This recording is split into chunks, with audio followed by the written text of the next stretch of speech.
On today's episode, we'll discuss how the operator and the script supervisor's jobs overlap, the importance of the line in westerns, Knives Out, The Harder They Fall, and of course, the Starbucks cup in the Game of Thrones. Just a little bit of business before we start. There may be a curse word here or there in this episode, so please listen responsibly. As always, our website, theop.io, is up and chock full of tips, tricks, and gooey operator goodness. Make sure to check out The Breakdown, where the best operators in the biz explain shots they have done, The Musings, where we discuss everything from quick tips to larger concepts of storytelling, the answers, the images, and so much more. I may or I may not take a break or two during this episode, but I promise that none of them will be longer than 22 seconds. Finally, if you are enjoying the podcast, please follow us, write a review, share us with your parents, and talk us up around the water cooler with your friends. So grab a beverage, sit back, and enjoy the op. Thanks for listening. Lock it up, nice and quiet, and let's roll. Rolling. Victor 30 Echo, take 2. Hey, Mark. Hey, Mark. And camera set. And action. Hello, everybody, and welcome back to the Op Podcast, the podcast where we talk about operating and the art of visual storytelling. I am Dave Comides, your host, and a little different today because actually I'm recording this over an app that I haven't used before, so we'll see how this goes. But I'm very excited because I am talking to Jessica Lichtner, who is a script supervisor. She is actually in New York, which is why we're over the app today. And Jessica and I was lucky enough to work with her on a movie called The Harder They Fall. But in addition to that, her list of credits it's quite amazing, and includes, among other things, Killers of the Flower Moon, West Side Story, The Harder They Fall, which I mentioned, The Irishman, Knives Out, The Post, John Wick, The Twilight Saga, Breaking Dawn. The list just goes on and on. I would be here for a long time if I if I said everything. So Jessica, thanks for coming on the podcast. Oh, well, thanks for having me. I'm sorry about all the we had some serious technical issues before this, so I apologize for all that. But it was like being on the set and trying to figure out how to solve some problem. That's right. Yeah. And something that's worked constantly and suddenly doesn't work. And you're like, well, we got to do it anyway. So yeah, exactly. So before we go into other stuff, can you tell me exactly what the job of the script supervisor is? Yes.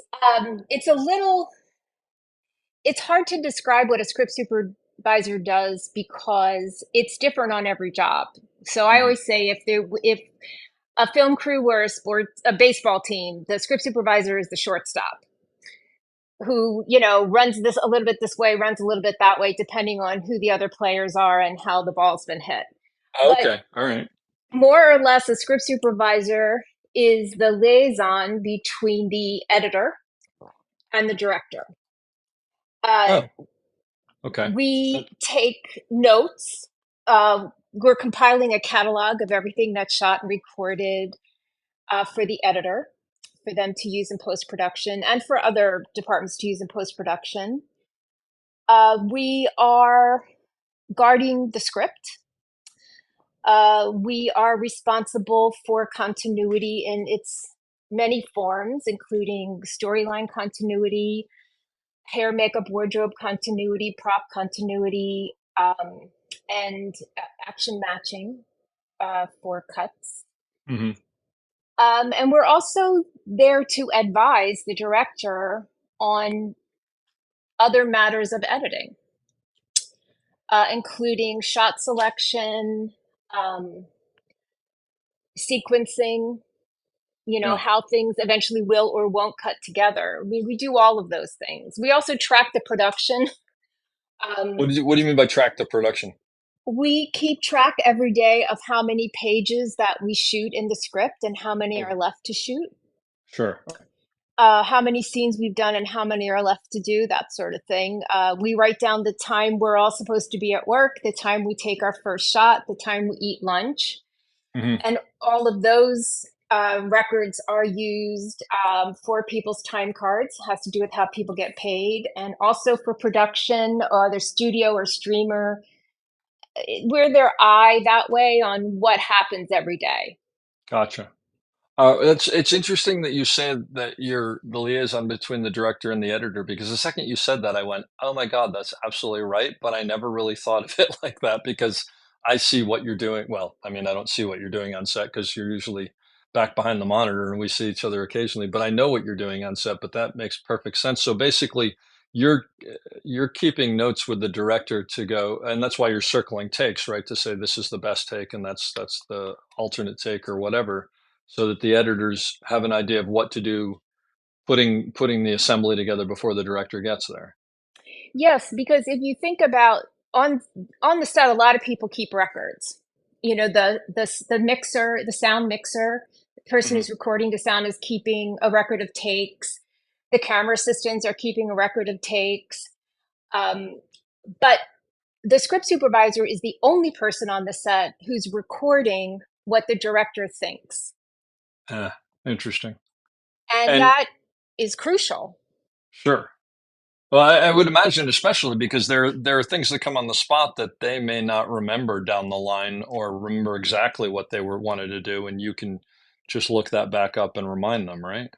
Right. So every day when the editor gets, well, the assistant gets the footage and they start to, log all the information using whatever script notes program and Avid program that they're using. Usually it's FileMaker Pro, but nonetheless, they're logging what the director has thought about every take. Hmm. My method is that I write down exactly what the director says. So if the director says, that was bullshit and I never want to see that again, I write down that was bullshit and he never wants to see it again. That's great. You must have some very colorful notes for I do. some of these It's fun. directors. It's actually very funny.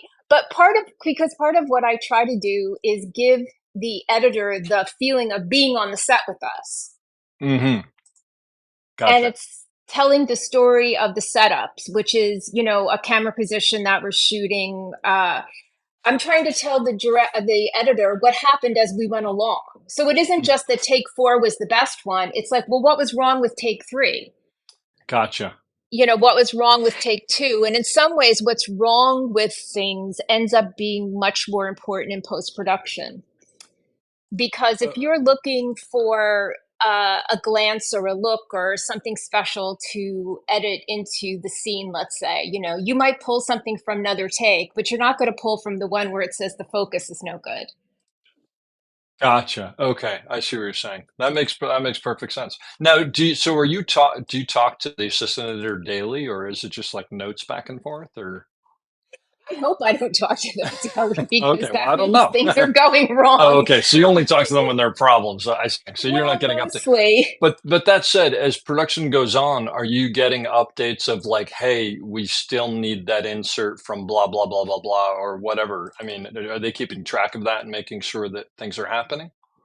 Yes, usually I will have to initiate a conversation or an email chain about that when we start getting into places where we're going to start running out of time if we don't do them. Oh, I Um, gotcha. Yep. but we have our own list on the set where the director's like, you know what, we really should take an insert of that letter, but we don't have time. Yep. But the editor also obviously has his or her own list of things where the editor's thinking, well, why didn't they shoot Yep. blank? Hmm. And then we put those lists together and then we prioritize them and hopefully get them all done, but at least get the most important ones done. Yeah. Okay, that makes sense. And so when you say you're the shortstop, is it Yeah. is it because with some directors you're much more involved, and some directors you're just a fly on the wall? I mean, is it the director and the show that changes, or is it what they want? Uh, yes. It also has to do with other members of the crew. Um, you can have a director of photography who's um, has a lot of ideas. You can have a director of photography who has no ideas. Hmm. So, with the director is the only one with the ideas, and you see that something's missing, it then falls to you to say something.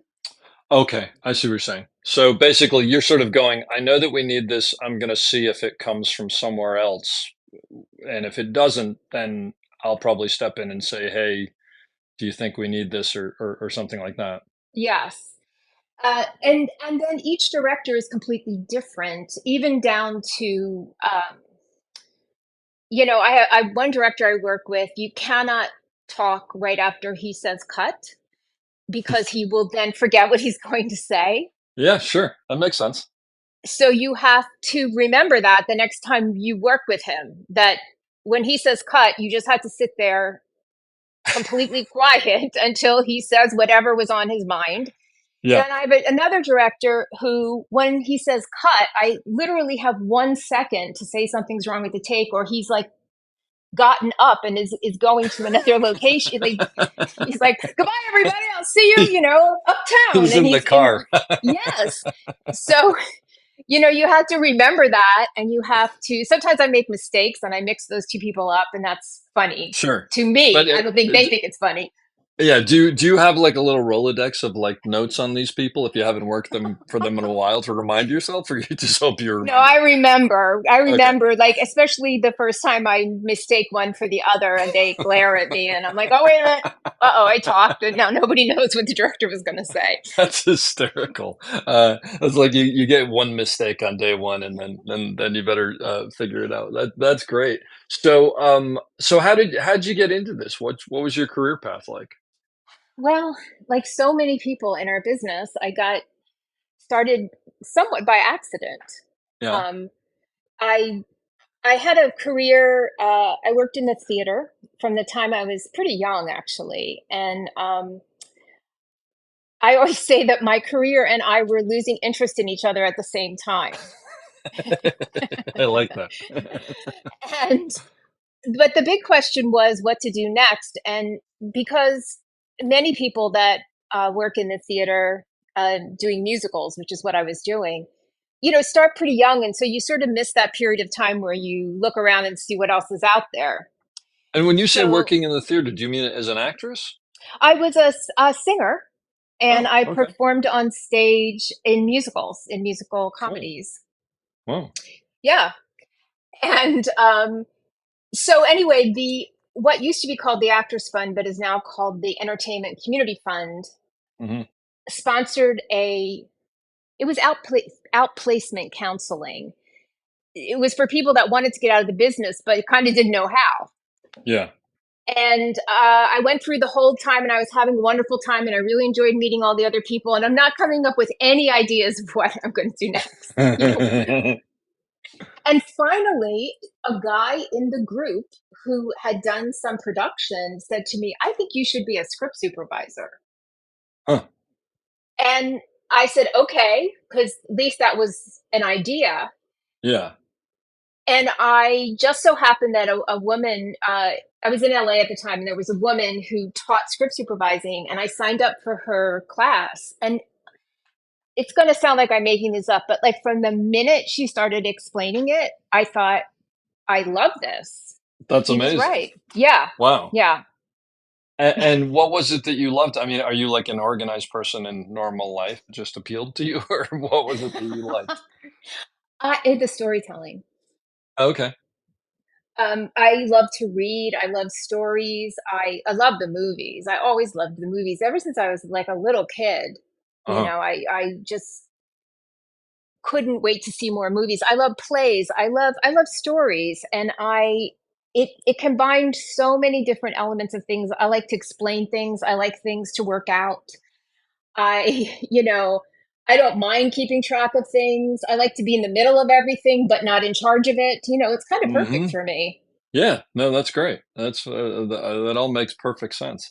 So how what this was just like this woman in between jobs gave classes or what? No, she was actually a very successful script supervisor. She had been the script supervisor. Her name was Betty Goldberg.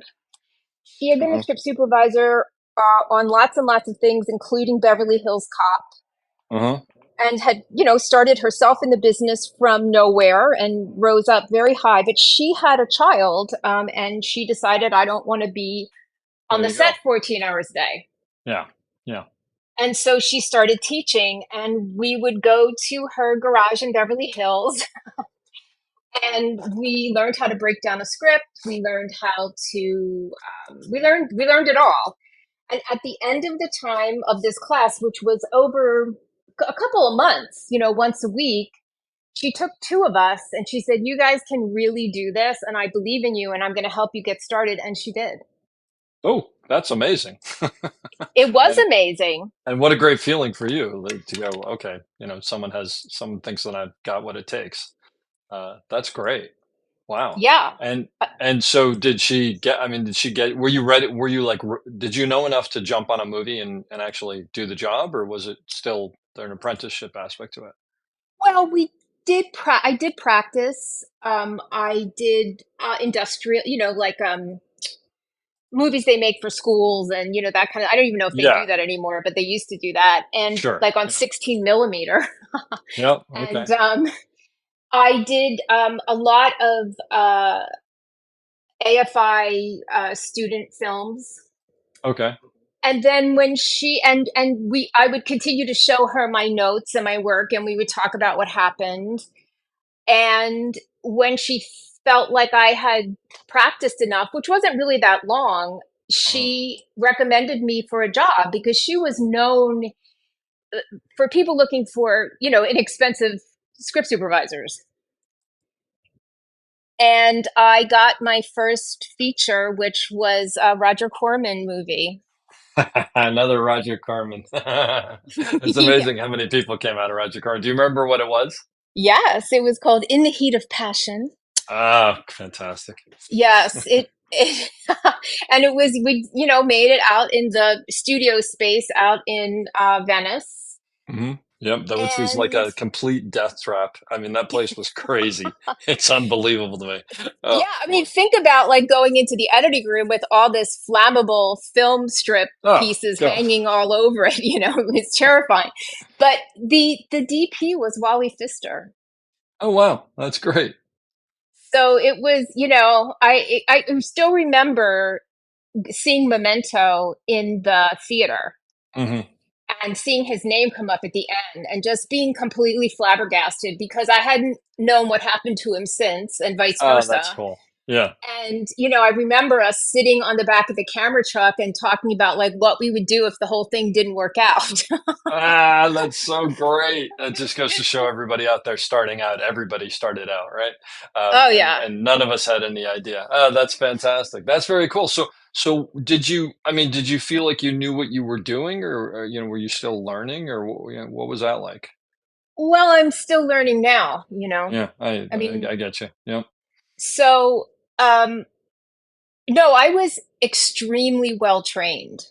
Hmm. Extremely. I mean, this is something that is a little bit lacking for today's younger script supervisors, and through no fault of their own, Hmm. they're many of them are not getting the right training, and it makes it very hard when you're starting out. I was so well trained that to the point of I remember being on the set and seeing a cup in the corner, and Betty had said, "What I'm about to say to you isn't going to make any sense until you're on your first professional set. Look for cups." Now it's water bottles, but yeah, Right. that makes perfect sense. That's. But let me ask you a question. You went and you took this class, and clearly it set you up. But most people didn't do that, right? I mean, how did most people become script supervisors? You learn from a union script supervisor. So you like apprentice with them or something, or I mean, Yes, I mean yeah. somewhat. And like one of my very best friends who is still also a script supervisor, she was in the AD department and she Okay. wasn't feeling it. And she was looking around and she kept kind of gravitating toward the script supervisor. And she asked that script supervisor to train her. Hmm. And the script supervisor did. Gotcha. And I don't know what their financial arrangement was, but even now there's online classes. There's that are taught by script supervisors. Some script supervisors, including me, teach privately. Hmm. It's you can read books about script supervising, but I'm not sure that at the end of reading it, you actually would know what to do when you got to the set. Sure, sure. So it's really almost like, again, if you're a PA and you want to be in the camera department and you're off time, you go and you ask them to teach you something and ask them what they're doing. I mean, you just be inquisitive and try to learn on set what you can. Yeah. And yeah, makes perfect sense. Do you remember, were there I mean, what was the hardest part about that first movie, doing that movie for you? What was it? Was it figuring out the I mean, not specific to the movie because it was a Roger Corman movie, so there's probably a lot of that. But Yeah. I can hear in your laugh.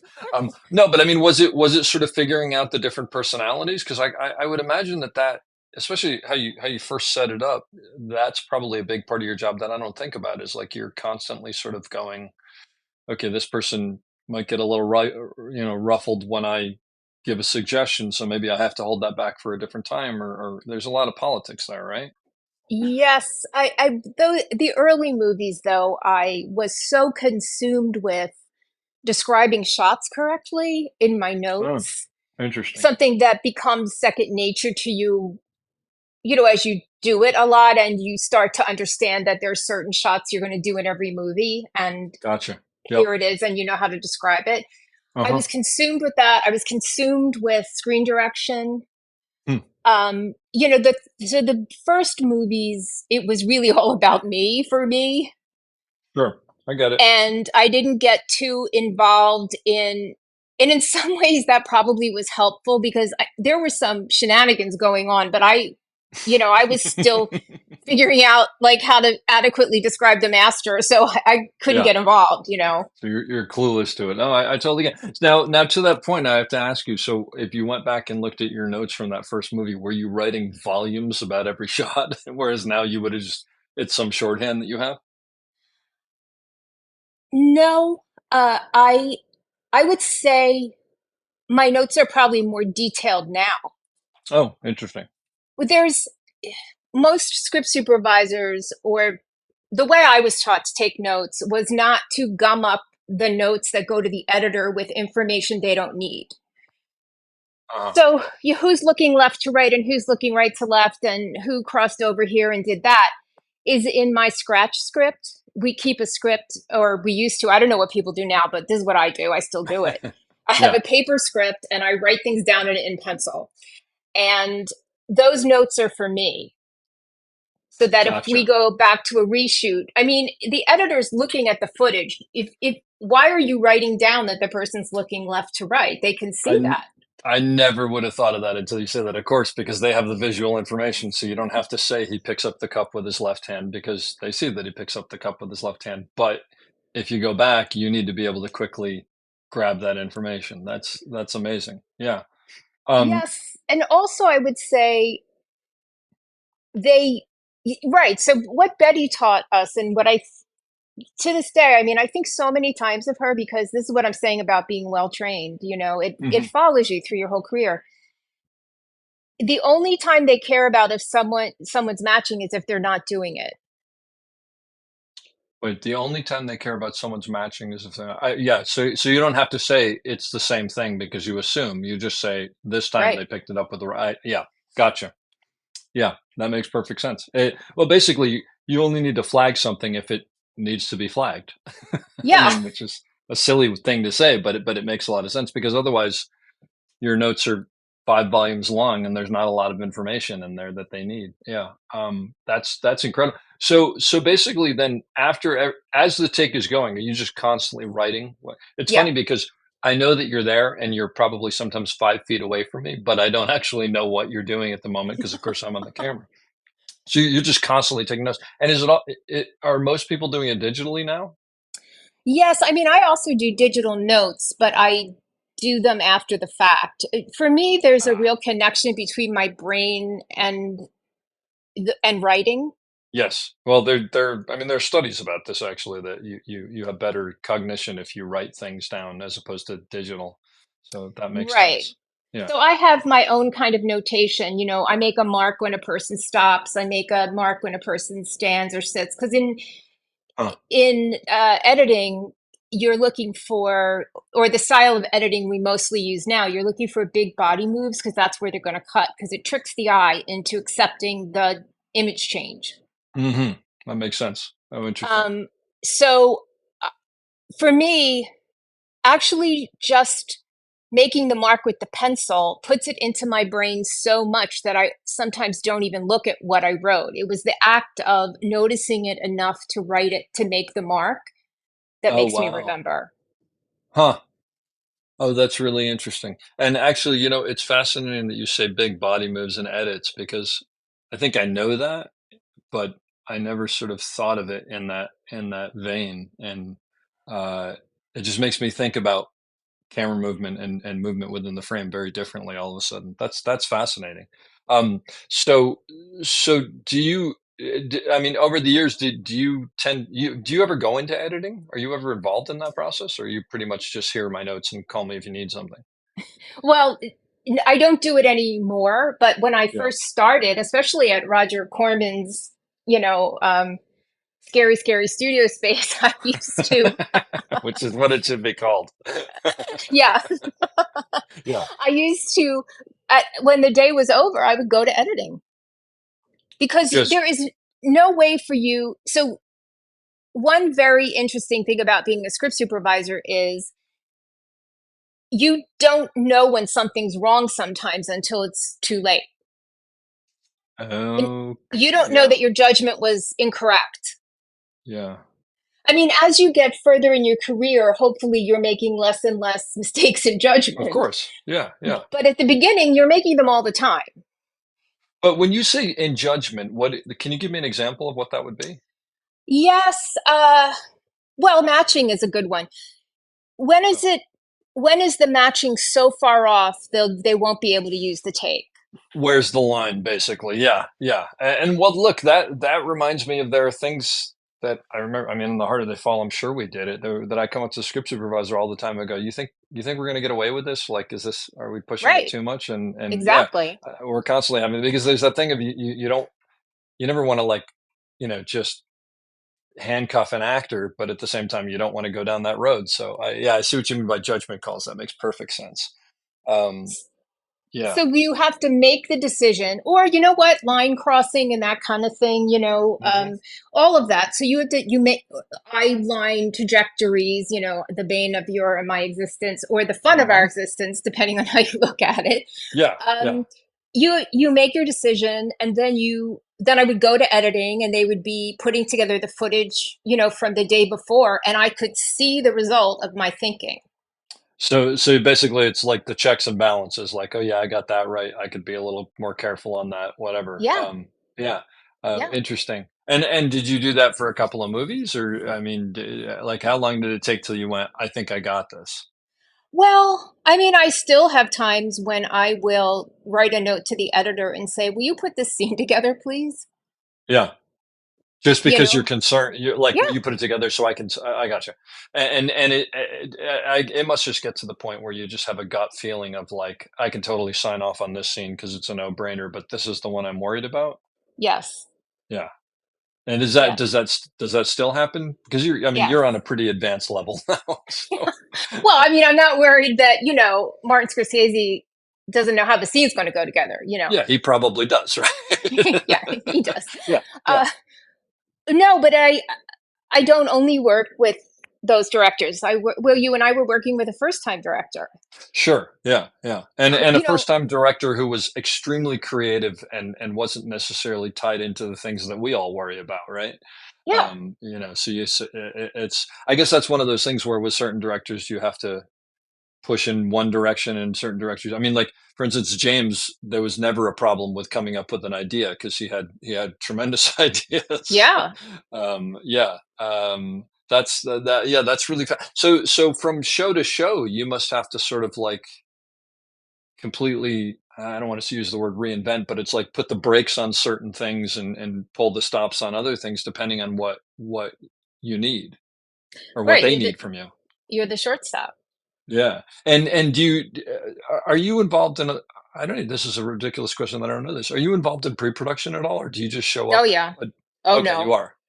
Yeah. Yes, I mean, the very first thing we do is we get the script, and you read scripts, while it would seem so much second nature for someone just to write down, scene 25 the next day, they never do that. So Oh, yes. Yeah. Yeah. so Yeah. the first thing we do is we take the script and we sort out the days, the continuity days and nights, and the amount of time that happens in between the scenes, and we point out the mistakes in logic where somebody's saying yesterday I something, and but it really, when you read the script, it was a Ah, week ago. We uh, do all of that. That's the first thing we do, because everybody's waiting for that breakdown, because that's what goes on the one liner. That's what the wardrobe uses to know how many sure. costumes to have for somebody. Oh, yeah. Yeah. Interesting.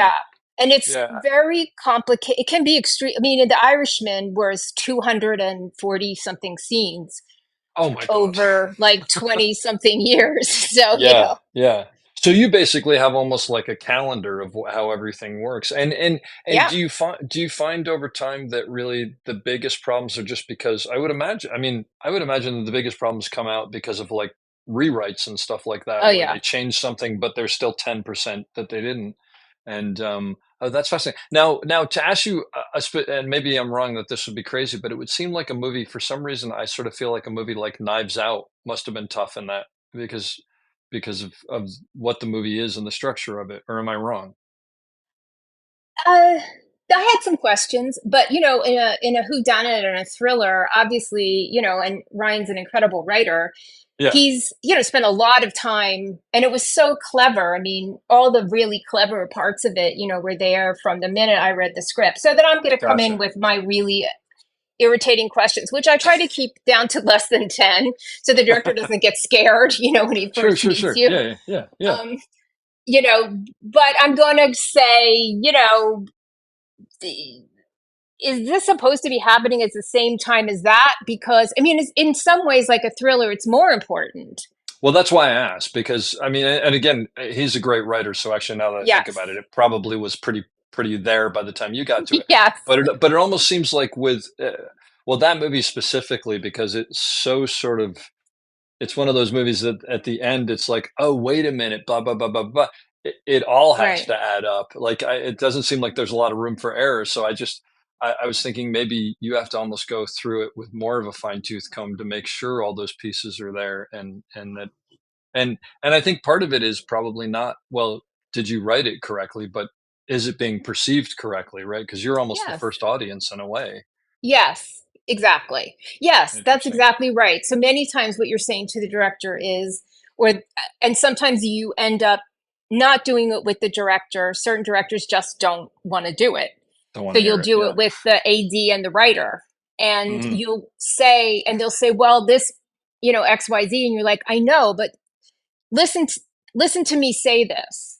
Yeah. Doesn't this sound like I'm saying, Yeah. and Yeah. the thing is, they've seen it, it's been in them, they've lived with it for so long, they don't understand what it's like to be hearing it for the first time. It's been, so for some of them, years. Sure. No, that makes look. I mean, again, to go back to it, how long? I think James wrote "The Harder They Fall" 18 years before he made it. Am I right Yeah, on that, or something ridiculous like that? something like And s- that. a- and I remember I would talk to him about stuff, and we would change things. And one of the things that amazed me about him was he had it in his head for 18 years, and he absolutely knew that this is the way it was going to be. But then when we got there on the day, not always, but sometimes like something would change, and he would go with it if it worked. That always kind of amazed me.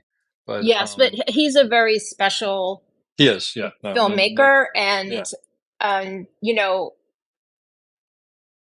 he's an amazing combination of somebody who loves the classic films, and I can relate to him that way, of him being a small child and watching all these Oh, classic yeah. films just like I did, Yeah. combined with an of the moment sensibility. Yep. No, That's no, a no very rare question about it. combination. Yeah, yeah, yeah, yeah. He was a joy to work with. Yeah. Out of curiosity, going back to what you were saying about talking about logic, which is so this sort of fascinates me because again, it's a part that I never see. So it's sort of like, wow, these must be interesting conversations. Is it, and maybe there's nothing to this, is it easier to work with a writer to change things than with a director who's written the script themselves? No, it's the No, same. it's the It same. it more Okay. has to do with the person's willingness Yeah. to be collaborative. Hmm. and obviously you're treading very lightly. You're not, running and going like, this doesn't make any sense. Yeah. But there are people who don't like to collaborate, Yeah. and they are in every area of our business, surprisingly. Yeah. No, that's true. And well, it occurs to me that you're also, going into someone and going, "Hey, this screenplay that's been in your head for 8 years and you've been pushing to get made and it's finally getting made. I have all sorts of problems with it, and I can explain that." I mean, that's a very interesting dance that you have to do, and I'm sure, uh, I would imagine it's something you're constantly working on, every show, right? Yes, I always say that you try to you try as much as possible, and I don't always succeed, but the key to me is to present the information as though it is outside of you and outside of me. In Yeah, other words, I'm not that's good. attacking you. Yep. I'm not standing up for myself. I'm pointing out information. It's the same thing with camera placement and screen direction. It's Mhm. one thing to say, you put the camera in the wrong place. It's Yes. another thing to say, if the camera is there, we won't be able to use the eye line we just shot Yep. unless we are purposely crossing the line. So it's away from you, away from me. It's just information that we both should know. Mhm. And I try not to get too, attached to my point of view, but I'm going to have the classical point of view in every situation, including in prepping the script. Yeah. Yeah. That's fascinating. And so once you've done that, and do you time the script as well? Is Yeah. that you? Yeah, okay. So you basically make sure that if it's an hour and a half film, it's an hour and a half film or whatever. And how do you do that? Because I mean, it's like the classic Ben-Hur they race, right? One eighth of a Yes. page or whatever. I mean, how do you Well, how do you yeah. how do you figure that out? Well, that's the hardest. Yeah, The easiest is a movie where people never shut up, because then you just you just read. talk. Like, My Dinner with Yeah. is probably pretty easy to figure out Yeah. what that Yeah. is. That would be the Yeah, perfect example. yeah. Um, you you are wrong mostly. Really? Yeah. I mean, there's just no way. I mean, we all have an idea in our heads of how long a typical car chase probably is, Yeah, sure. It's unless gonna it's get Mission boring after a Impossible. while. That's yeah, yeah, absolutely. So Um, you guess, and you guess wrong a lot. The one thing that will help is if they would give you the storyboard sooner instead of waiting to give them to you later, because when you see the storyboards, you get a much better idea of how long something's going to be. sure, sure. Oh, that's interesting. Yeah, yeah. Wow. And so then you basically just let them know, like, look, this is an action movie, so I gave you my best guess on it, but I can't tell you right now how long these action sequences are gonna play on screen because I don't quite know what they are. Yeah, I mean, I don't really even say all that.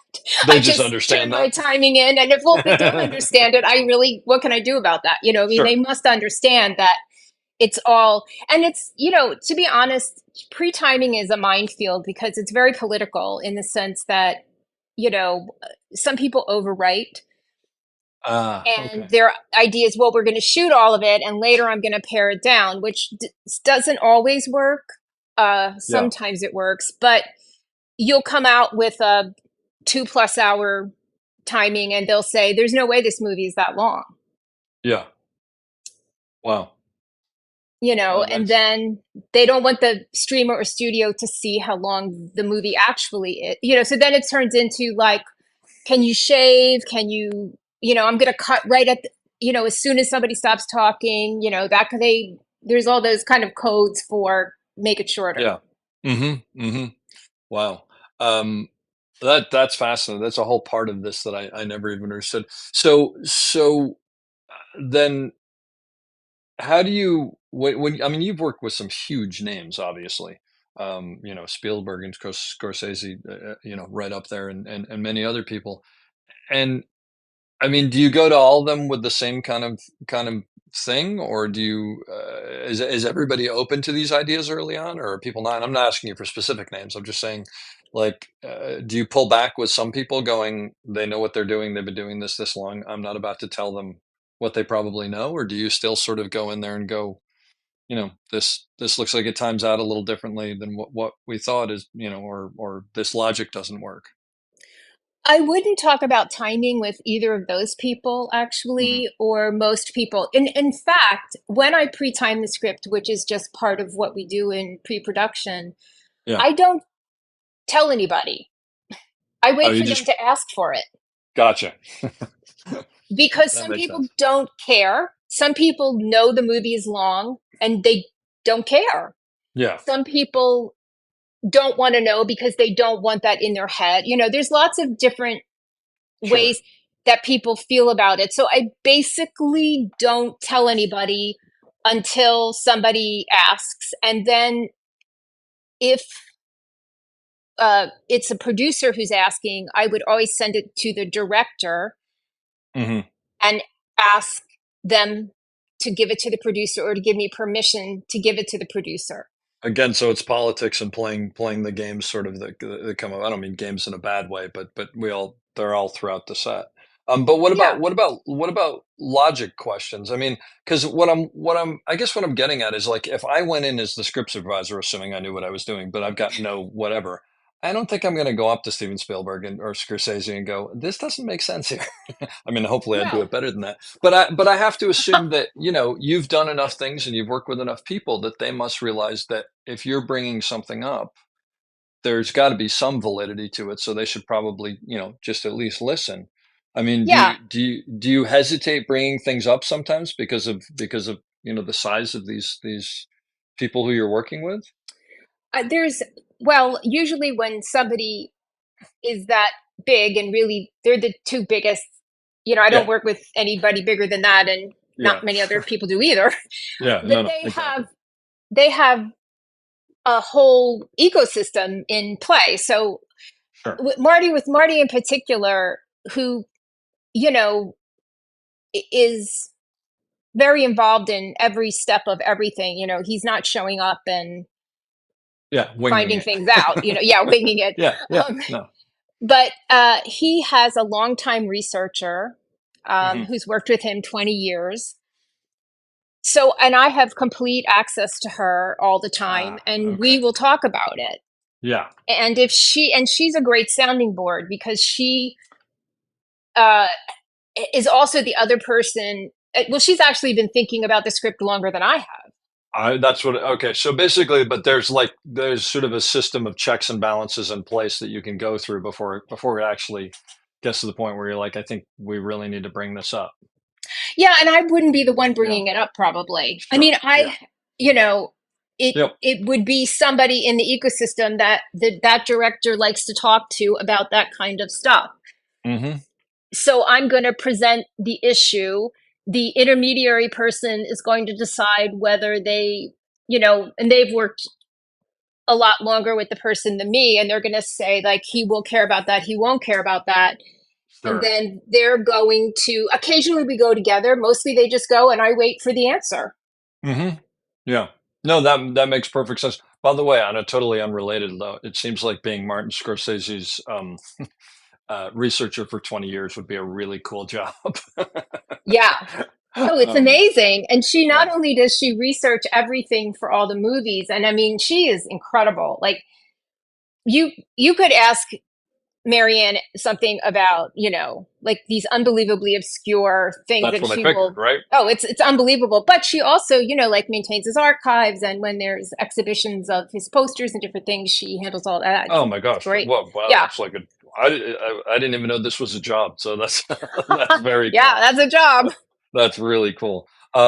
So because you brought it up a couple times, and I want to talk specifically about these things. So working with a camera operator, Yeah. and you brought up eyeline, which to me is one of the bigger things that I think script supervisors are involved with in going back and forth. To me, it's like eyeline and continuity. Those are the two things that sort of come to mind.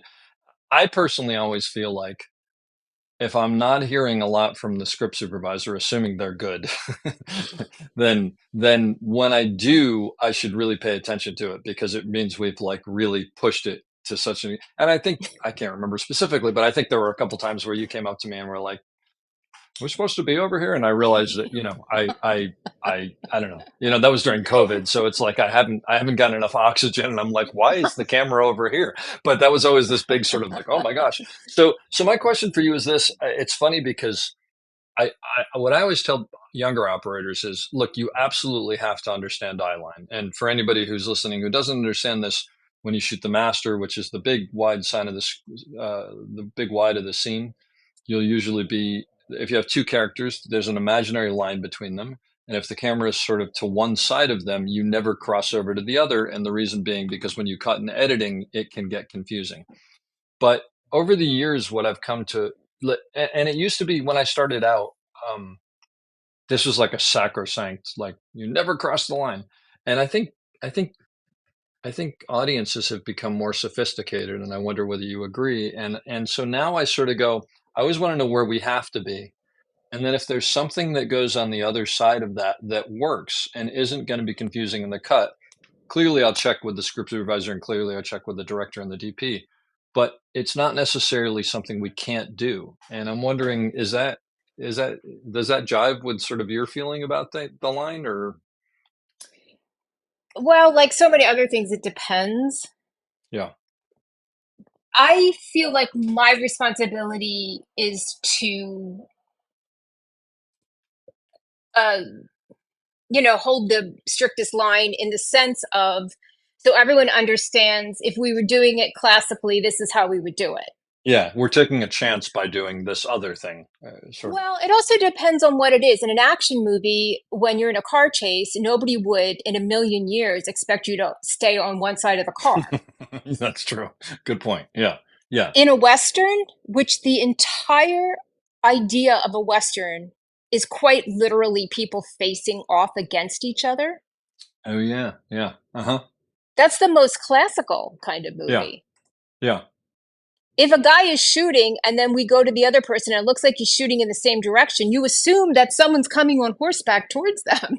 Yes. Yeah. Yeah. Yeah. Okay. It's funny. I didn't, and having worked on a Western with you, I never thought of it like that. But yeah, it's always Main Street and they're facing each other, and you got to make sure, Exactly. especially when you cut into the close up of the eyes, that they're looking the correct direction. Right, Um, because what you don't want is what you want is the audience to get very excited and very nervous. mhm. And the way to do that is to not let them for a minute think like, oh, what's he looking at? Like, because if you got two people facing each other, it's very clear they're facing each other and you're doing Mhm. all this coverage and all of a sudden you jump to the other side of the line. Their brain thinks they're looking at something new. Something new. But this goes to my thing of, I always look at each case going, is this going to, would this confuse the audience? Yeah. I mean, And sometimes you it's, want to confuse them. You know well, I what? was just, If it yeah, didn't matter, people wouldn't have for years in sure. horror films and thrillers and all broken it. Yeah. Or I think of The Insider, which did it amazingly well. Right. But the reason To it works is jar because, people. right, because it's Yeah. it's different. Uh-huh. Yeah. Yeah. Interesting. But in that case, Hmm. from an operator's point of view, I mean, we have to come to you and go, hey, DP has talked to us. We are going to jump the line here. And everybody understands it, because knowing that the alarm bells are going to go off, and you need to be aware of that and make a note of it, right? Yeah. I mean, Yeah. I would go so far as to say that's part of my responsibility. Um, what's most of your interaction with a camera operator like? Well, I have to tell you that, and I'm not just saying this because you are a camera operator and you were one of my favorite people on the set of The Oh, Harder They thank you. Fall, is that the camera operator is always one of my favorite people on the set That's great, because as it should be. it's a person who has many of the same concerns as me, and also a good operator is helps everybody. Hmm.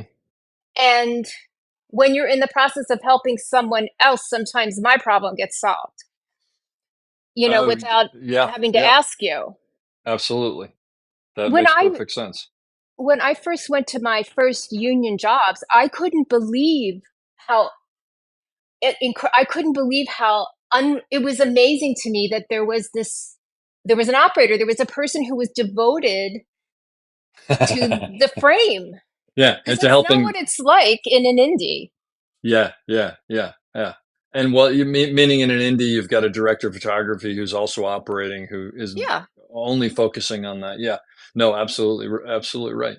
Um, uh, and as for newer camera operators, what do you expect from them, and what should that relationship be like?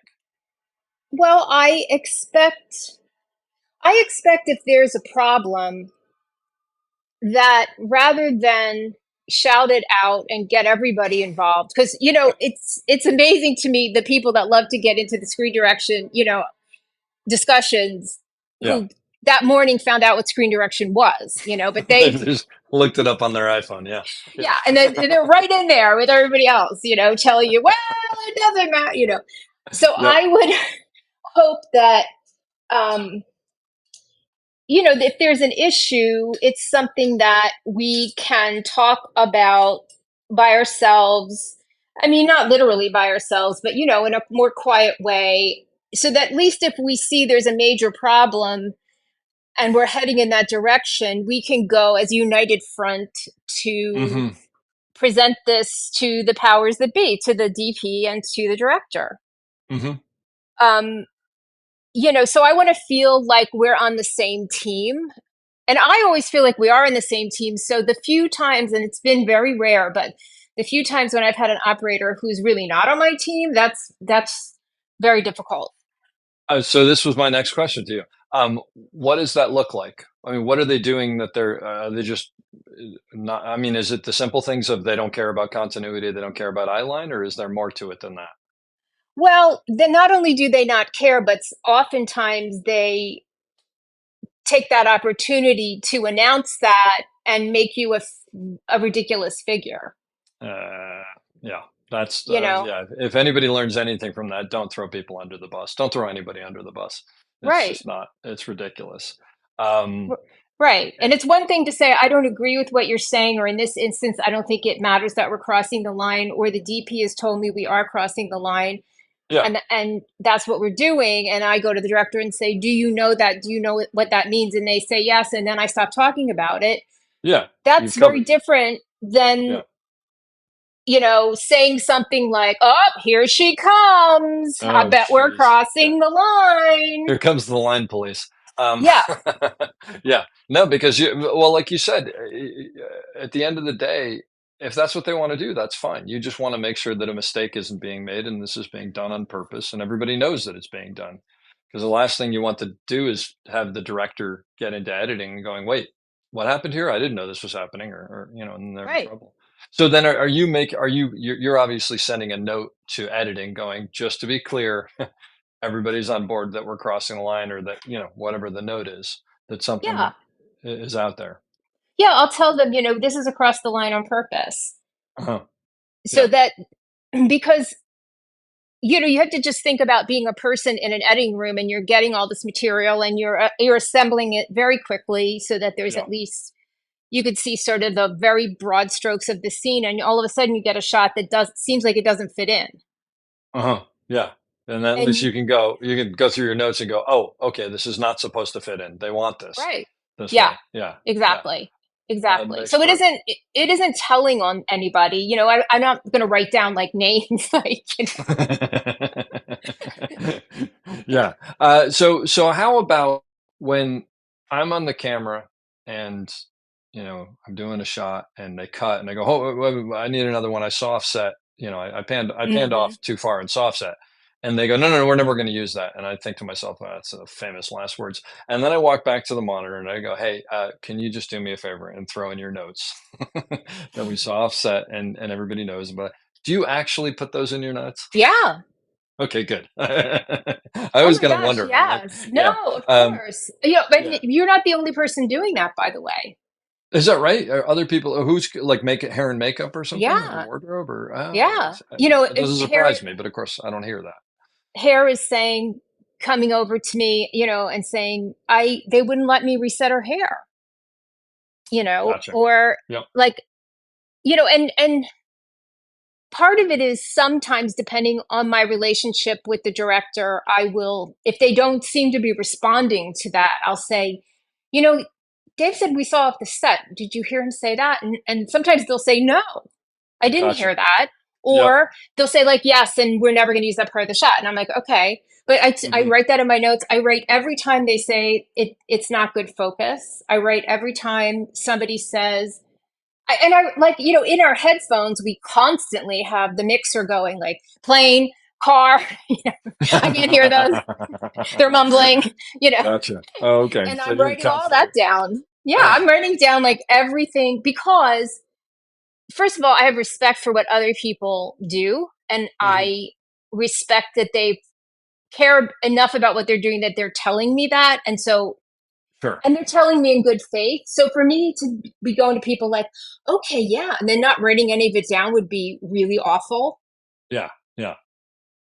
Yeah. I ask somewhat facetiously because I always assumed that it was, but I figured since I have you, I ask if it actually happens because you do It's like, walk away and you go, no, yeah, they're never writing that down. Well, actually, I would think the only reason I actually might think that is because I'm going, you obviously have 15, like usually when I'm saying that, you're like writing something else, because like, so on that note, at the end of the day, well, sometimes if it's a big steady camp day, I'm physically exhausted, but mostly I'm just mentally yeah, spent.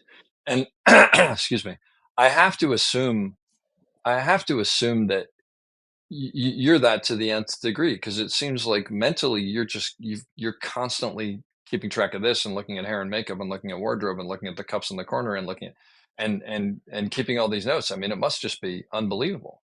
yeah, it's pretty rough. I mean, the worst thing about it is that we have to go home and our notes have to be turned in that night.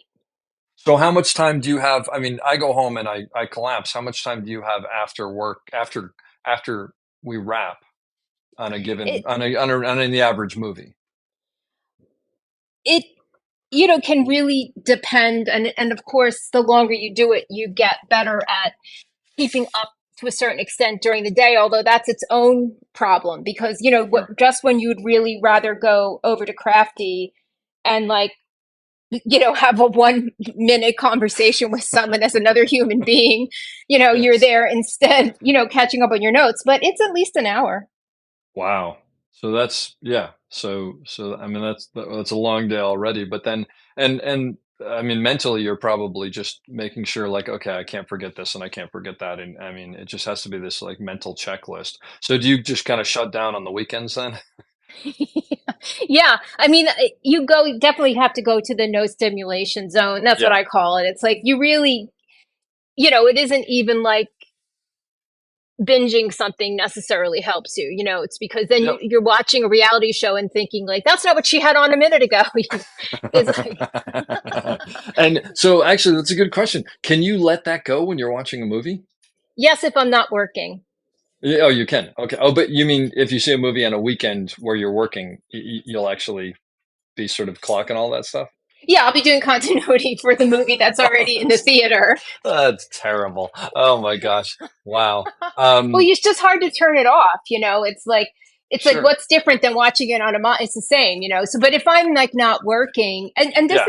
this happened. A friend of mine, the same friend I was talking about before, she felt like she had made a big mistake in a movie, and she said, she told me about it, and she Yeah. said, when you see the movie, this is going to happen.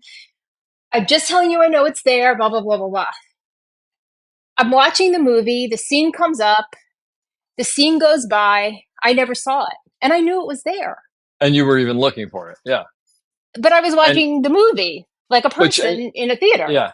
But you mean she was saying it actually made the final cut or she Yeah. wasn't sure if it made. Oh, okay. No, no, she Wow. knew. She knew it was there. She was like, it's going to come up. And it's a scene when he goes outside and he leaves with the book bag on this side. And when he comes out, it's on the other side. And da da Yeah. da. So I already know the whole parameters of the entire thing. And I didn't. And And you then still Yeah. No, it went by, and then a few more scenes went by, and I like someplace in my brain I thought, wait a minute, wait, I didn't see anything wrong with that, so there you go. But I think that's what a lot of us do. I was saying to someone who was an operator the other day, like sometimes I think, and don't get me wrong, I'm not saying I'm an artist, but I feel like we're artists like right up against the canvas, and we make some minor brushstroke, you know, problematic, and we go, oh God, the whole thing's ruined. But then when you step 20 feet back, you can't even see that, and that I Yeah, think we all do that on some level, right? Like we're doing the micro stuff, and then we look back and go, nobody's ever going to notice that. But of course, I'm sure that woman, every time she sees that movie, all she can see is that handbag. Because I know I'm yeah. the same way with my operating. Have you ever had? And you don't have to say what it is. Some monumental mistake like that just sticks with you on some movie. Oh yeah. Well, I mean, I have to say, mostly they didn't make it in Gotcha. because Okay. I would realize it, and I would, I'll tell you an interesting story though about something that because especially with the DI, there's things you can do in the frame to make the part of the frame a little darker that where the mistake Yeah. is, and you can't see it. Yeah. Sure. So And with doing color correction and whatnot afterwards, you can kind of help that. Yeah. yeah, Absolutely. and so I was doing Before the Devil Knows You're Dead with Sidney Lumet, and Oh my gosh. Wow. yeah, and he was, we my own father had passed away like a few years before I started working with Sydney, and I think I made another father. So like, Hmm. I just adored him, and he was my first director who was more famous than the actors, Oh wow, that's cool. That's amazing. which it taught me a lot about how to work with a person like that, because you don't just like walk up to Sydney and say some kind of like bullshit. It's Yeah. like, Yeah. Yeah. Sure. Yeah. but we were doing this scene, and it's down in the subway, and there's this big white piece of paper, and every time the actor pushed it across the desk, he pushed it across the counter. He did it every time until we got on his side, and he gave this incredible acting take, and he did not push the paper. Oh And I was heartbroken, and I said to Sydney, he didn't push the paper. He said he's never going to give a better performance than that, and he said, don't you worry about it. And uh, he did something in the DI where you can't tell that he didn't push the paper. wow. So there you go. But that's someone who has the full picture of what he can do, right? And my guess is I mean, I'm not putting myself in Cindy Mays, but I would think that his big thing is the performance is the most Yeah. important. And like you said, you won't notice the handbag because you're watching the story. And The thing is, that's everybody's. If it's not, listen, like even if I never wanted to be a director and still don't. But if I were the director, even I would have to say, I'm sorry, but this was like the best acting take, and I'm using it. yeah, yeah, we're not going to look past this. Yeah, absolutely. Yeah, I've had directors say to me, I'm going to blow that up 10%, and you're never going to see that thing that all of a sudden they were doing, like where they picked Yeah, something up, and you're like, oh my God, like, why did they pick that up? sure, sure. And the weird thing about that is often the very best takes, or many times the best takes, are when they do something different because they've had a new impulse, and it's Hmm. causing them to behave in a slightly different way. And Yeah. that's the take. That's it. Wow. That's the take. That's really interesting because now that I think about it, because also it's like they've probably done the master and maybe the wide shot, and now they're into the close up, and it's probably when they're going to bring, everything they want to bring to it, and like you said, and maybe that brings out a different impulse, and pushing the paper Yeah, across the desk doesn't happen as a result. Or it's oh, right. that's really fascinating. So I mean, you've worked with these unbelievable directors. Is I mean, do you learn something from them constantly by watching them? Yes. Yes. I mean, a funny thing that I've learned, which I don't know, it would probably strike Marty as humorous, but I really learned a lot about background from him, background Really? timing.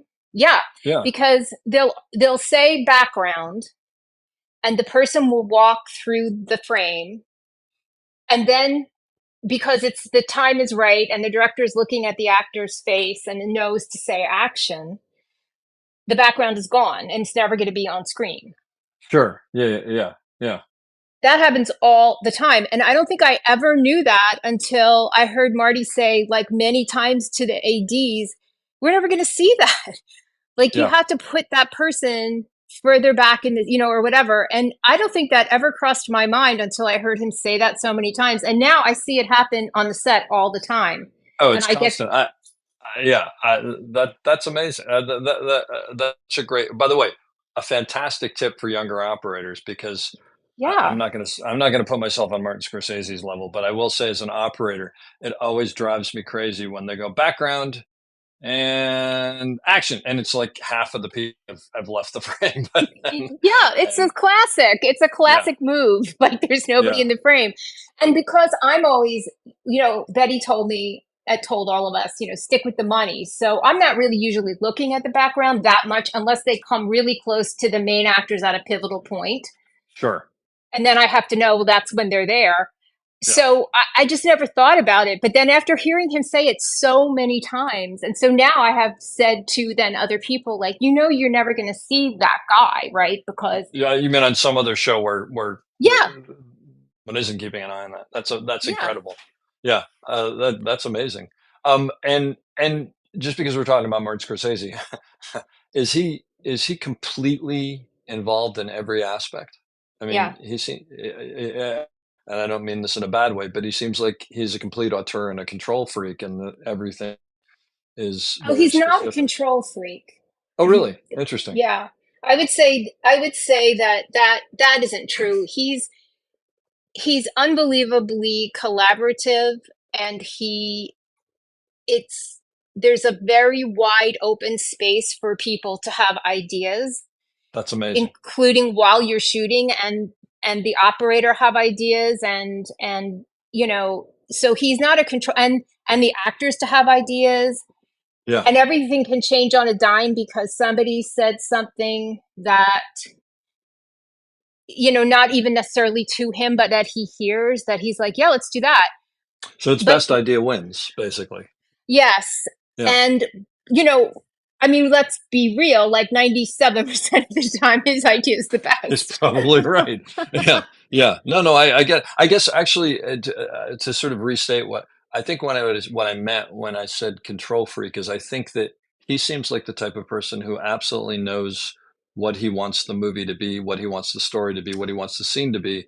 But that doesn't surprise me that in the moment, if something is better that achieves that he would lean into that. I think he also, more than possibly any other person I have ever met in my entire life, which is going to sound hyperbolic, but this is the absolute truth. He is interested in everything. Oh, really? That's He great. reads voraciously. He Yeah, sees everything. He listens to everything. It'd be really hard to pull up a subject and go, yeah. what do you think? And him to have no idea. You know what I mean? Like, so, like, he's the same way at work. Everything is interesting to him. Like, what's that guy doing back there? And hey, That's great. is this what people would do in this situation? You know, like I said, he listens to everybody, and he is thinking about everything, and he's interested in everything in a really surprising way. Well, well, If you've never met him before, you're just like, wow, like, yeah. this guy's On top of it. he but loving that, like, if you know about medieval something and you can tell him, he'll be thrilled to hear that from you. It's wild. That's amazing. That sounds fantastic. Another question I had for you is because one of the things that, as a camera operator and you as a script supervisor, I think we share in common is we have to interact with the actors quite a bit, and Yeah. sometimes we have to interact with the actors in a way that isn't always how we would want to because we have to remind them of you mean maybe you more than me, but I do it as well. It's like, don't forget to pick up the coffee cup, or something like that. Yeah. And I'm wondering, is there something you can pass on to newer operators who are starting out about working with, I mean, look, when you work with, and I don't know who it would be, but the when you work with Tom Hanks, Yeah. it's super easy, and how do we, what do you need me to do, or whatever. But then Right. there are other people who I know you've worked with, that are not easy to talk to and don't Right. want to hear it, or by the way, just maybe not as people, but as their method, and they just Right. they're like they're in their moment. Do you have any tips for how to deal with that? Yes. I mean, one thing is, I would never go to an actor and say anything. If I'm filling in for somebody on a TV show, I'm going to go right to the actor and tell them the matching, because we're only going to do 2 takes. And so if the first Yeah, one didn't work, you got one more. If I'm on a feature, and especially if I sense that somebody, well, it doesn't matter. If I'm on a feature, I never go to an actor unless I tell the director I'm going. sure, sure. Like, I'm not going to walk over and say, hey, by the way, Yeah, where the hell is your jacket? yeah, yeah, Um, yeah, yeah, yeah, yeah.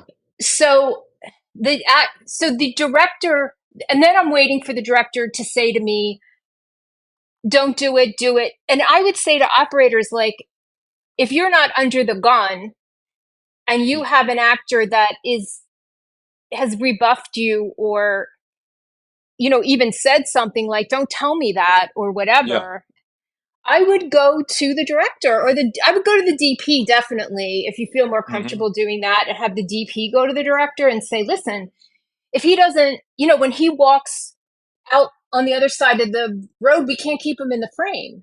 Yeah. And the director will either say, tell him, and now you have the backup when you say, hey, we can't keep you in the frame if you go out. And then when the director goes, when the actor says, hey, they're telling me I can't walk over, the director will go, that's right, you can't walk over there. Yeah. It's like you have to get your allies behind you. And, Yeah. and your allies obviously are up the food chain to the top 2 people on the set, which is the director and the director of photography.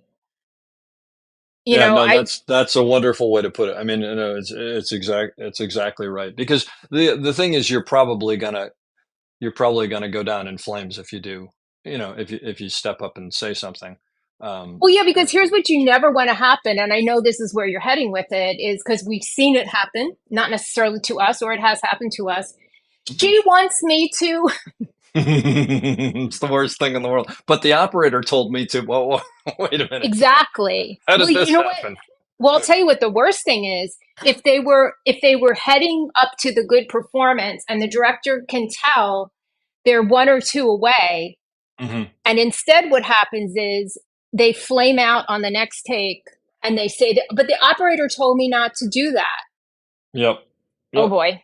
Oh Yeah, or boy. or then or then the other thing is if you get, well, okay, so just what do you want me to do? Because you want me to do this, and he wants me to do that, and it's Right. just like, I don't want you to do anything. Uh, but no, Right.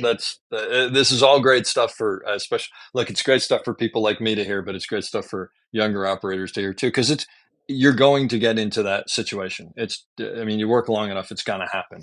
Oh yeah. So And yeah, even if you try not to do it, eventually we've all been there where, like you're just like, oh, Well, oh yeah, I'm my, not even saying you're going to do the wrong thing. I'm just saying you're going to be confronted with, how do I deal with this? Because yeah, it is going to happen. But so, something that made me think of it is, um, uh, uh, pushing the paper across the desk, right? right. You're mentioning that in the master, across the desk, and in the wider shot, across the desk. Tighter shot, didn't do it in the across the desk. Do I automatically get up and say to you, "Hey, I just want to make sure," or do I assume that you've clocked that? Because I mean, obviously you're looking at it, but do I, if it's something big, should I come to the script supervisor? Because I always feel like I don't want to tell you what your job is, obviously, but I want to make sure that this has been clocked, and passing it on. Is it better to sort of double down on that? Well, I can't speak for all script supervisors, because Sure. I know this actually varies pretty widely. And I'm always shocked when someone who's a script supervisor says to me, well, you know what? When they start telling me, I'm like, really? Because I am thrilled when somebody tells me something. I would Wonderful. That's rather what I love when I. 17 people tell me, like, because it is Yeah. funny, like, because sometimes the biggest thing in the world will happen, like, they didn't bring a sheep in, and everyone comes up to you and goes, did you see that the sheep wasn't there? And I'm like, yes, I saw that. Thank you for telling me. Whereas, like, something that you could really help you out, which is like some very small thing, Yeah. it used to be, honestly, it was easier when I stood by the camera, which is where we used to stand. Well, I want to ask you about that in a second, but I do want to. But that is the reason I ask is because there are times where, like, it's like, all right, great, we're moving on, and you're like, wait, but I mean, you saw the elephant walk through the back of the frame, right? I mean, everybody's like, there's no way you could have missed that, right? And then you'll mention to someone, and someone will, not necessarily a script supervisor, but somebody go, wait, what elephant? And you're like, the one that's in the back, and Yeah, so or sometimes the script supervisor because they're staring you can miss maniacally things. at someone's hands, Yep. somebody who's Yeah. like dealing cards and you're trying to get the cards to work out the same way. So yeah, they don't see the elephant.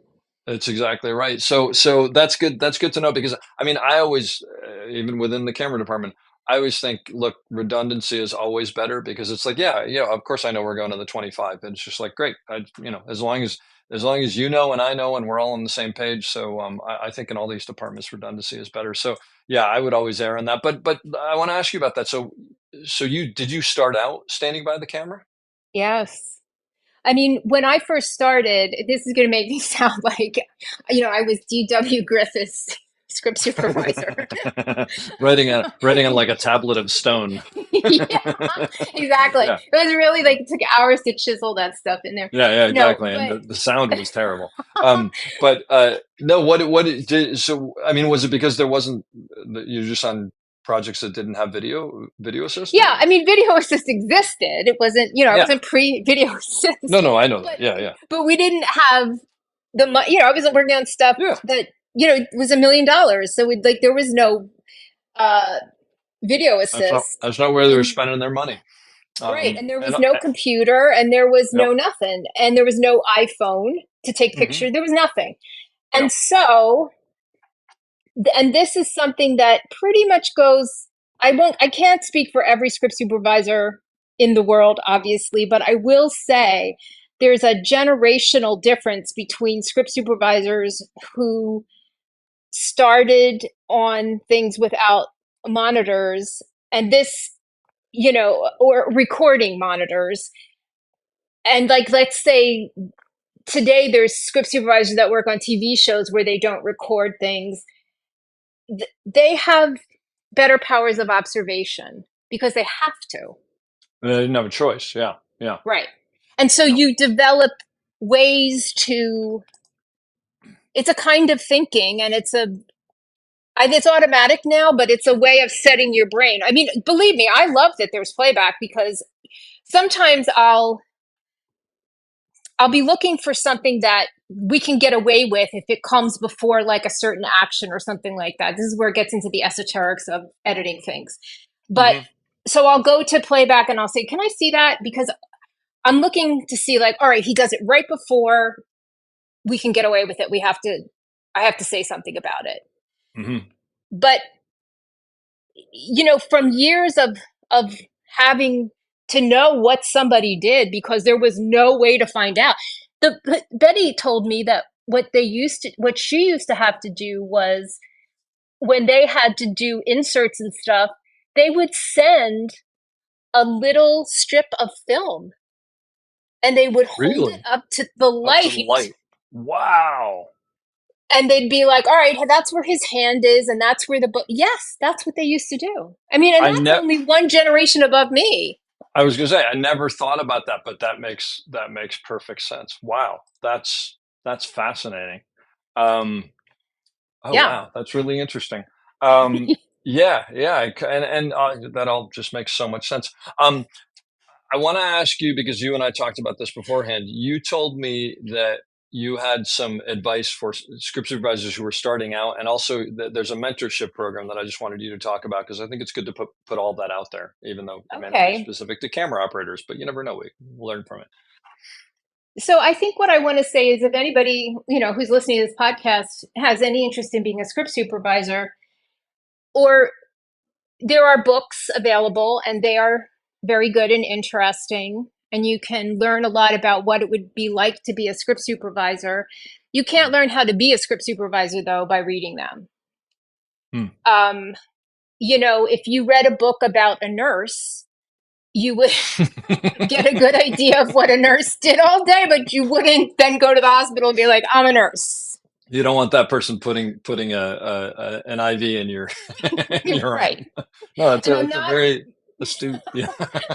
I'm not pretending that we're as important as nurses, because obviously we're not.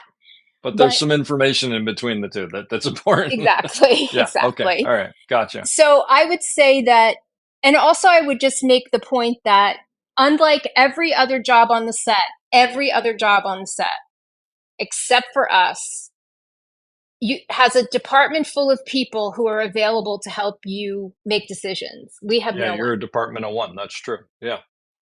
And there is no one you can turn to. I mean, you can turn to the operator and you can say, can the person look this way or that way? Hmm. If the operator is wrong, or everyone, has a brain fart at exactly the same time, which, as you know, happens on day 60, whatever. Oh yeah. And on day one, by the way. Yeah, well, true. Yeah. I was giving Yeah. us the benefit of the doubt. Yeah. Anyway, Okay. there's no one for you to turn to help you. So you Yeah. must be trained before you go on the set, because every job that you go on, there's 100 people who are going to say you were good or you were bad. Yeah. Yeah. And if you go on enough of those, and you don't have to go on that many, and you have 300 to 500 people saying that you don't know what you're doing, your jobs will Hmm. stop. Yeah. Huh. So get trained. When I learned from Betty, this was back in, again, right after the Civil War. It's starting to feel like that. I hear you. I paid $1,000 for the class, Yeah. which seems like What? a lot of money, except, that was what a script supervisor in the union made a week. Hmm. So her point was, I'm going to give you 10 weeks of instruction of 3 to 4 hours a week, the equivalent of a college class. Wow. 10 weeks? Yeah, I assumed it was like a week or something. That's no, like a full, yeah, that's a full course. That's amazing.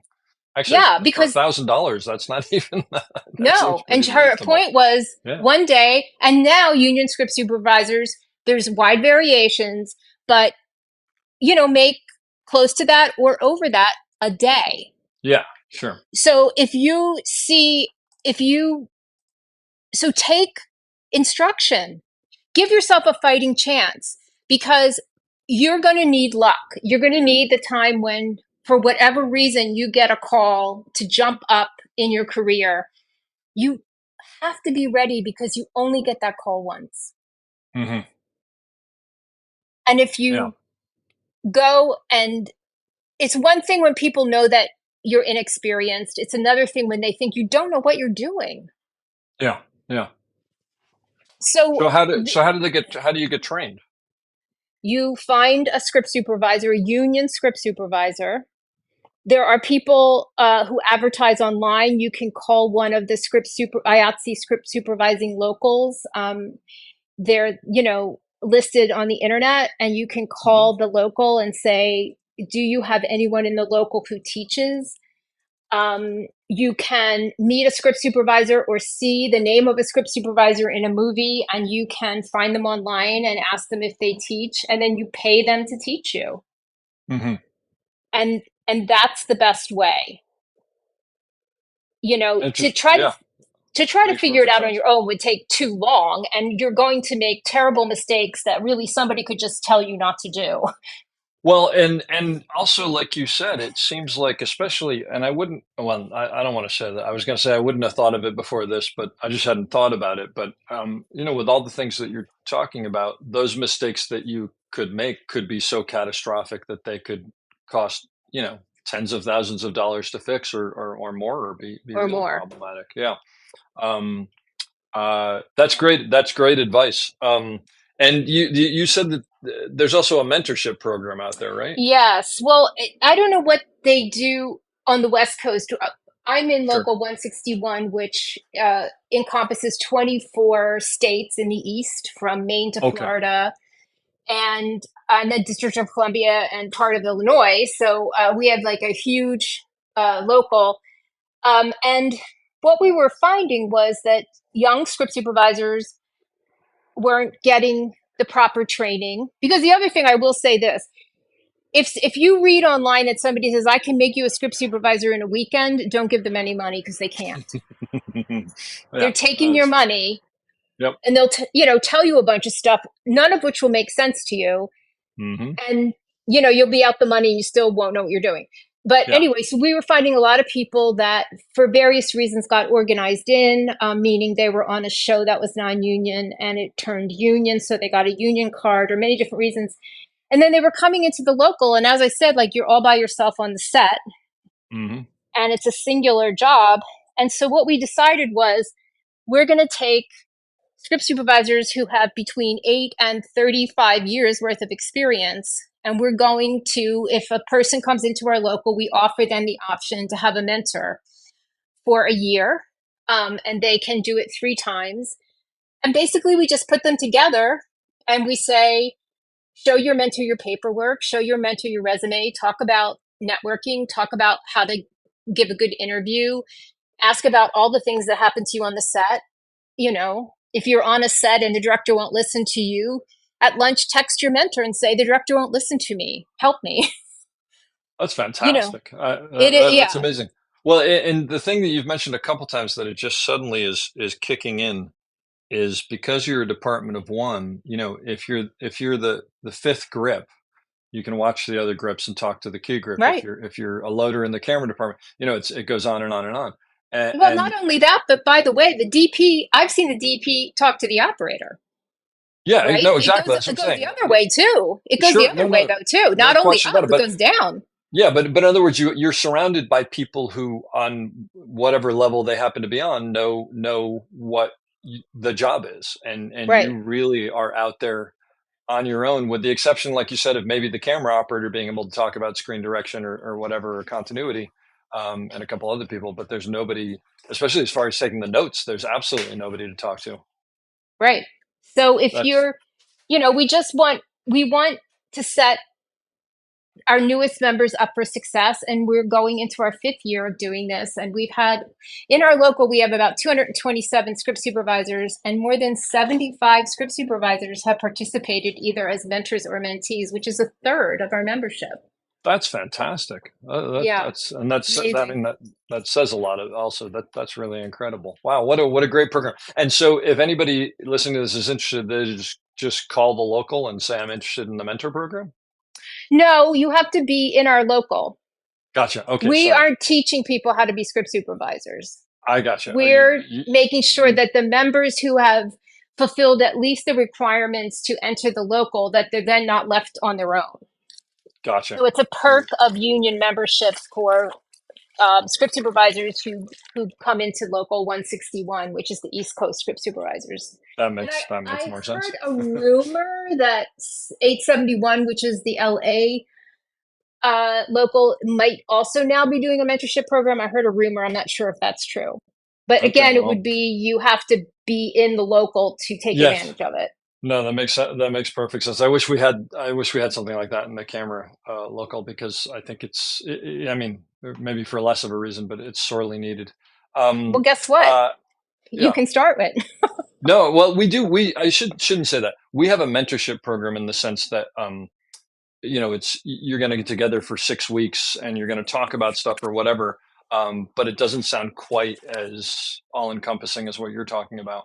And I've actually been involved in our mentor program, and the SOC actually also has a great mentorship program. So Yes. they are out there. I shouldn't say they aren't.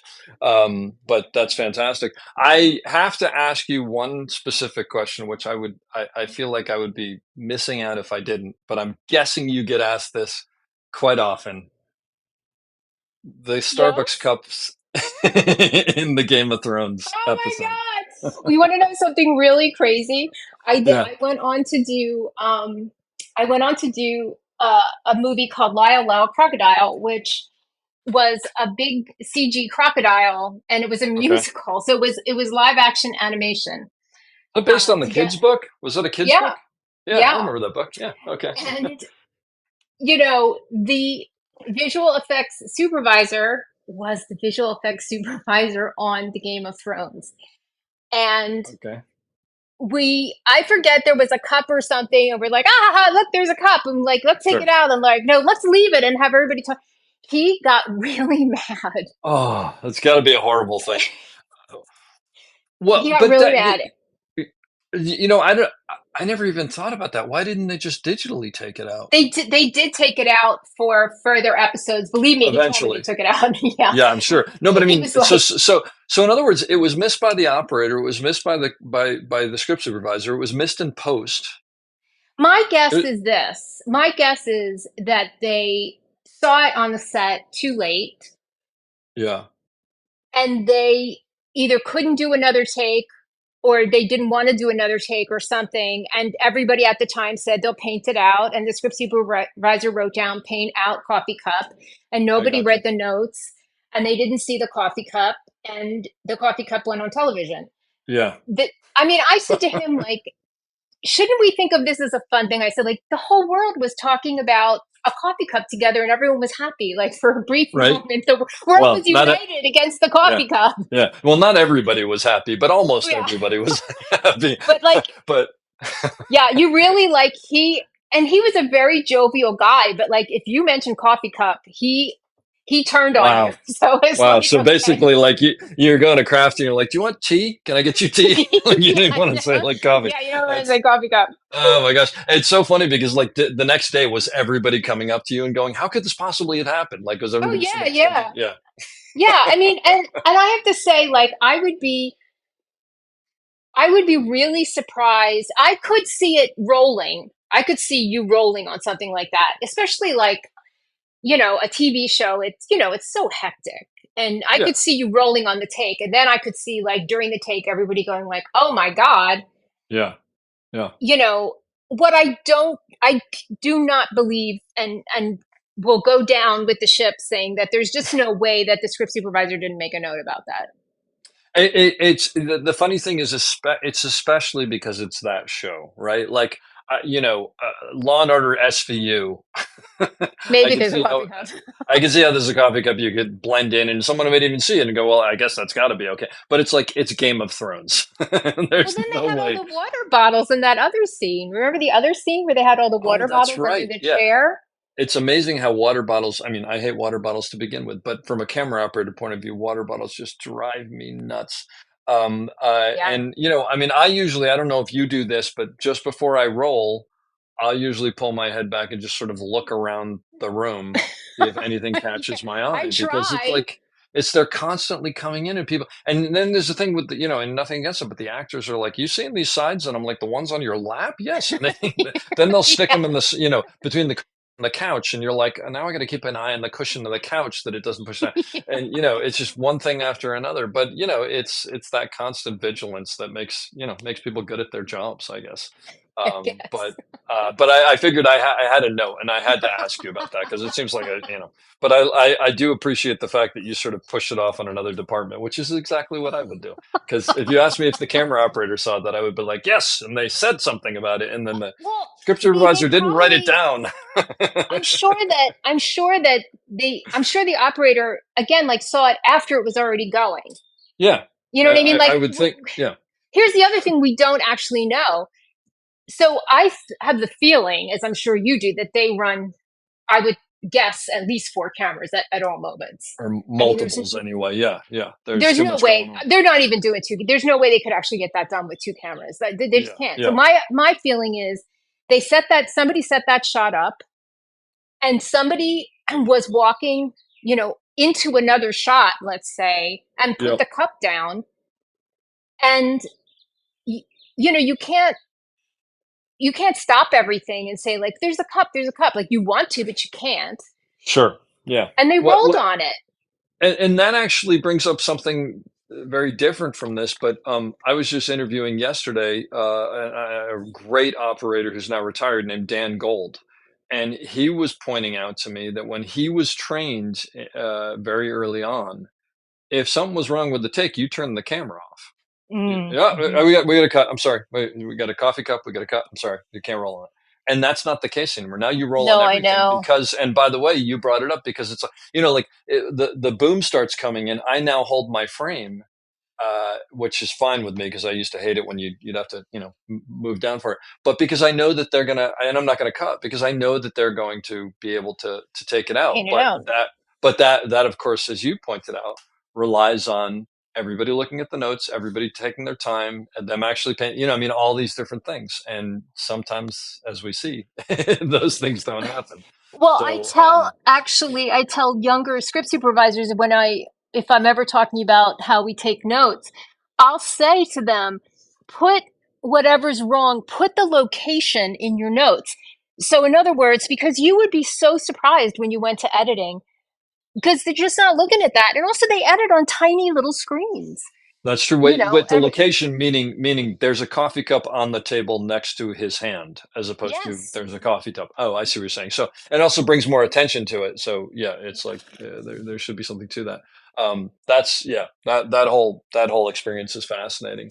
Um, One other question I had for you, because you have worked with really, really big directors. Is it tough for you when you're working with first timers and people who don't have the body of knowledge that, you know, Scorsese and Spielberg have? Depends. You know, if it just depends. It's really more about a person's sensibilities, Hmm. you know, and um, I so guess it's let me rephrase it though. I don't want, tough might not be the word. Is there like a reset that has to happen where you yes, go, okay, I need to be on top of a lot more things right off the bat until I figure out who this person is? yes. Yeah.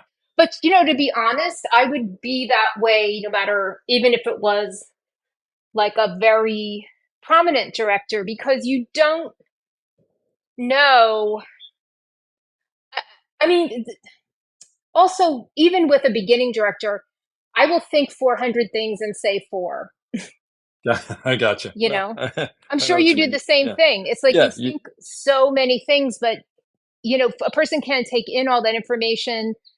Some of it is you just can't say that kind of stuff to people. You know, it's like there's a yeah, lot of different reasons why you don't say things. sure. But you know, if if somebody if things are happening and I see that the person doesn't understand that let's put it this way, that's the hardest. When I'm working with a first time director, they have to believe me.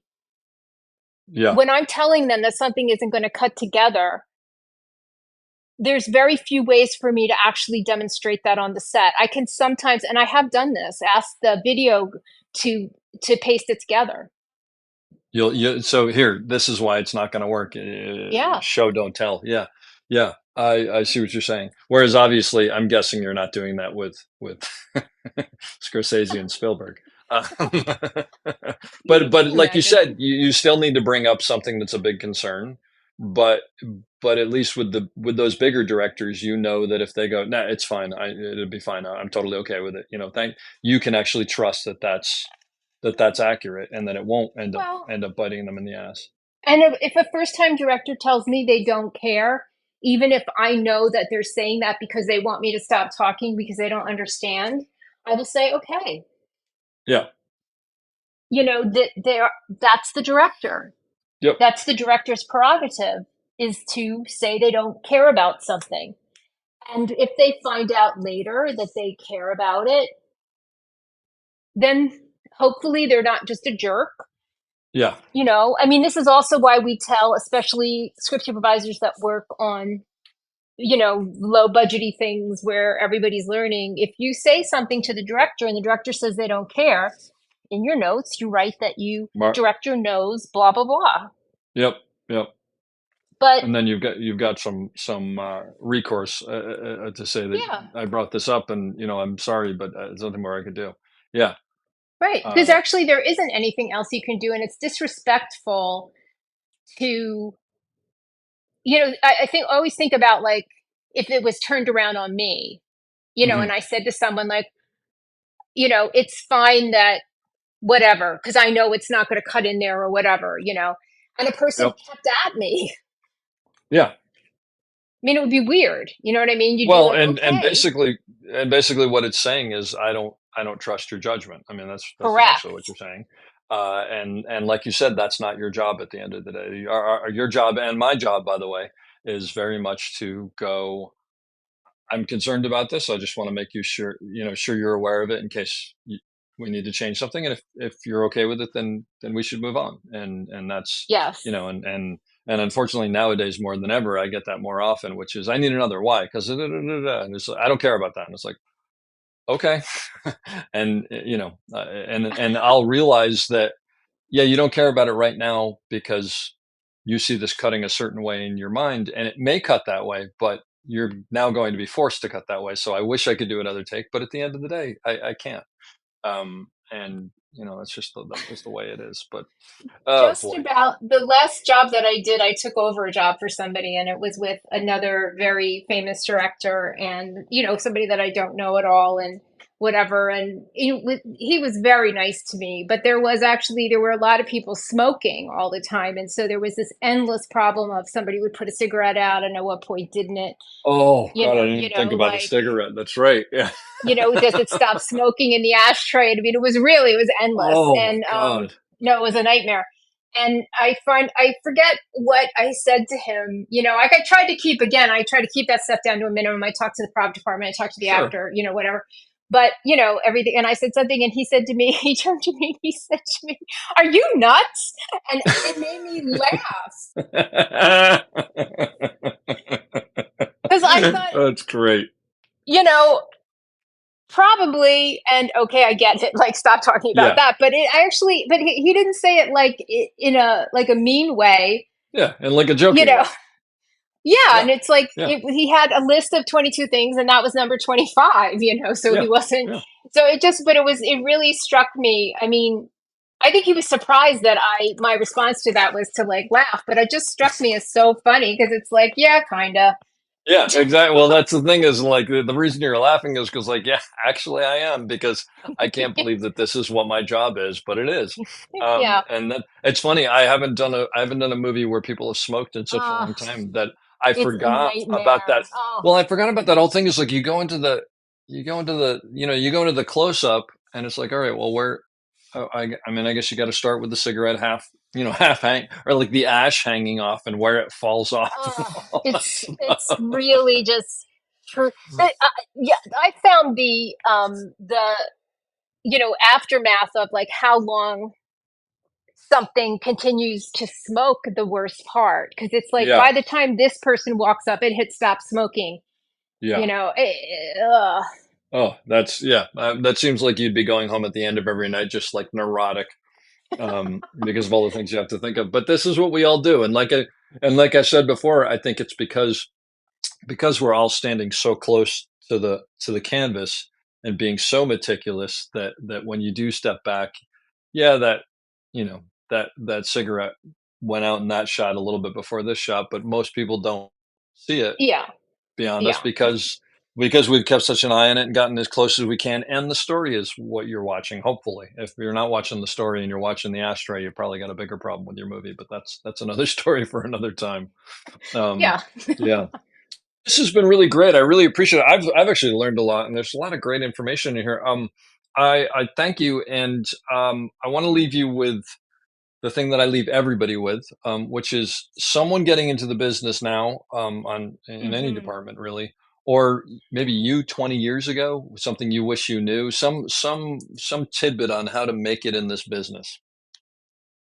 Yeah. I think you have to be willing to work as hard as possible every day, whether you like your project or not. Because in the beginning, you don't have a lot of say about what you get hired on.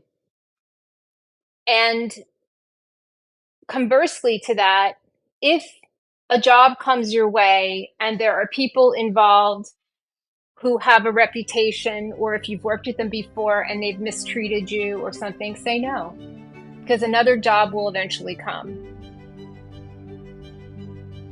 I hope you enjoyed that as much as I did. We'll be back soon with another great episode. Don't forget to check us out on theop.io for all sorts of information on operating and storytelling. So thanks for listening and have a great day.